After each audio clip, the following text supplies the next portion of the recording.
ভয় দেখাচ্ছি না, সতর্ক করছি। এই কারণে আমার হাত জোর করে আবেদন থাকবে, নিজেদের যত্ন নিজেরা নিন, আমরা যতটা পারবো সাহায্য করব।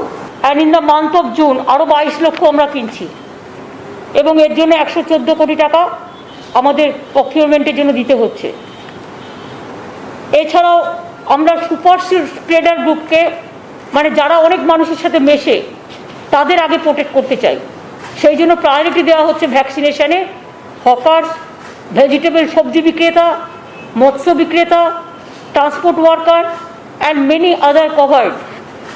এখনো পর্যন্ত 9 লক্ষ এই ধরনের লোককে আমরা ভ্যাকসিন দিয়েছি। এটা একটা আপডেট। অ্যাডিশনাল পয়েন্ট বলতে গেলে আমার যেটা মনে হয়, কোভিড নিয়ে একটা অক্সিজেন, যেটা আমাদের বিশেষ করে বুকলেট অন অক্সিজেন ম্যানেজমেন্ট আমরা একটা তৈরি করেছি। দ্বিতীয়ত হচ্ছে যে আমাদের কাছে কিছু রিকোয়েস্ট এসছে, যেহেতু 16 তারিখ পর্যন্ত বিধিনিষেধ চলবে, তাই যেমন বইয়ের দোকান, বইপাড়া, ধরুন রিটেল মার্কেট, যেটা হচ্ছে ওই জিনিসপত্র, মুদির দোকান থেকে শুরু করে বিভিন্ন পাড়ায় যেসব দোকান থাকে, এইরকম আরও অনেক দোকান আছে।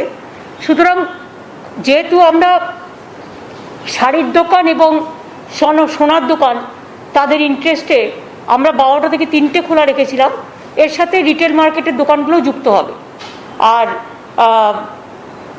এছাড়াও আইটি সেক্টরে 10% অফ স্ট্রেংথ তারা আইটি সেক্টরে কাজ করতে পারবে, এটাও অ্যালাউ করা হচ্ছে। আর কনস্ট্রাকশন অ্যাক্টিভিটিসের ব্যাপারে আমি আগেও আপনাদের বলেছিলাম যে যদি কোনো কনস্ট্রাকশন কোম্পানি নিজের কর্মীদের ভ্যাকসিনেশন দিয়ে তাদের যদি কাজে লাগায়, সেটাতে আমাদের কোনো আপত্তি নেই, প্রোভাইডেড সোশ্যালি ডিস্টেন্সিং মেনটেন করে, মাস্ক পরে এবং ভ্যাকসিনেশন নিয়ে, তবেই আমরা তাদের অ্যালাউ করব। এটা একটা বলা হয়েছে। এই 3টে ইম্পর্টেন্ট।